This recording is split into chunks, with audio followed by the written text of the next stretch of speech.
வருஷம் கிட்னி பாதிக்கப்படுறவங்களோட எண்ணிக்கை ரொம்பவே அதிகமாகிக்கிட்டு இருக்குது. இதை பார்த்து மனசு தாங்க முடியாத ஒரு நர்ஸ் தன்னோட வேதனையை பதிவாக வெளியிட்டிருக்கிறாங்க. இதை பார்த்தாவது நம்மளை நாமளே காப்பாற்றிக்கணும். இது என்னன்னு நீங்களே கேளுங்க. ஒரு பிரபலமான ஹாஸ்பிட்டலில் ஒரு ஷிஃப்ட்டுக்கு டயாலிசிஸ் பண்ணுறவங்களோட எண்ணிக்கை கிட்டத்தட்ட 100 பேர். ஒரு நாளைக்கு மொத்தம் 4 ஷிஃப்ட்டு. ஒரு ஹாஸ்பிட்டலில் ஒரு நாளைக்கு 400 பேர் டயாலிசிஸ் பண்ணுறாங்க. அப்போ ஒட்டு மொத்தமாக எத்தனை பேருக்கு கிட்னி பாதிப்பு இருக்குன்னு நீங்களே கணக்கு போட்டுக்கோங்க. ஒரு டயாலிசிஸ்க்கு 2500 ரூபாய். வாரம் 2 இல்லாட்டி 3 தடவை அதை பண்ண வேண்டியது இருக்கும். அப்போ ஆயில் பூராம்னா என்ன தலை சுற்றுதில்ல? சரி, டயாலிசிஸ் பண்ண வரவங்களுக்கெல்லாம் வயசு என்ன இருக்குன்னு நினைக்கிறீங்க?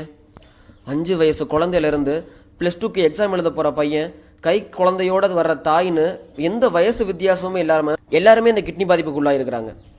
+2 படிக்கிற பையன் டயாலிசிஸ் பண்ணிவிட்டு எக்ஸாம் எழுத போகிறான். என்கிட்ட அக்கா நான் 1000க்கு மேலே கண்டிப்பாக மார்க் வாங்கன்னு சொல்லிட்டு போகிறான். இந்த பையனுக்கு இப்படி கிட்னி ஃபெயிலியர்னு அவங்க அம்மா கிட்ட கேட்டேன். சின்ன வயசுலேருந்தே அதிகமான மாத்திரை கொடுத்துருக்காங்க. காய்ச்சல், ஆஸ்துமான்னு சொல்லி எதுவுமே பார்க்காம எல்லாத்துக்குமே மாத்திரை கொடுத்து வச்சுருக்காங்க. அதே மாதிரி ஒரு காலேஜ் பேராசிரியர் ஒரு பெண்ணை கல்யாணம் ஆகி 5 வயசு பையன் இருக்கான். எதனால் இந்த பிரச்சனைன்னு கேட்டேன். காலேஜில் பாத்ரூம் நல்லா இருக்காதான், யூரின் அடக்கிட்டே இருப்பாங்களாம், அதனால் கிட்னி ஃபெயிலியர். மூச்சு திணறல் வந்து அவங்க படுற பாடு வெளியே சொல்லவே முடியாது, பெரிய கொடுமை. பிரச்சனை வந்துட்டால் தீர்வு இல்லை. சரி, வராமல் தடுக்க சில விஷயத்த சொல்கிறேன். தயவு செஞ்சு இதை எல்லோரும் ஃபாலோ பண்ணுங்கள். எப்பயுமே சிறுநீரையோ மலத்தையோ அடக்கவே அடக்காதீங்க. தாகம் எப்பெல்லாம் எடுக்குதோ அப்போல்லாம் தண்ணி குடிங்க. பசிச்சா மட்டும் சாப்பாடு எடுத்துக்கோங்க. உங்களோட சாப்பாடை உமிழ்நீரோட சேர்த்து நல்லா வாயை மூடி மென்று சாப்பிடுங்க. கடையில் விற்கிற பாக்கெட் அயோடின் உப்பை தயவு செஞ்சு யூஸ் பண்ணவே பண்ணாதீங்க. தெருவில் கடல் உப்பு கொண்டு வருவாங்க, அதை யூஸ் பண்ணுங்கள். இல்லாட்டி இந்து உப்பு யூஸ் பண்ணுங்கள்.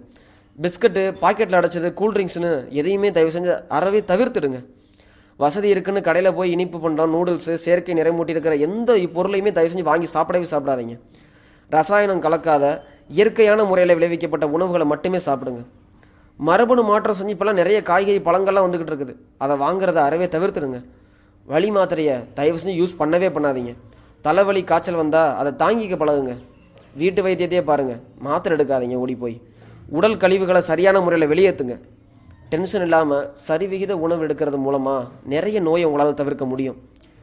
தயவு செஞ்சு இதை உங்கள் பக்கத்து வீடு, உங்களுடைய நண்பர்கள், உங்கள் வீட்டிலன்னு சொல்லி எல்லாருக்கிட்டையும் ஷேர் பண்ணி இது மாதிரி வாழ ஆரம்பிச்சிங்கன்னா எந்த நோயுமே வராமல் தவிர்க்க முடியும். Please follow it. Thank you for வாட்சிங்.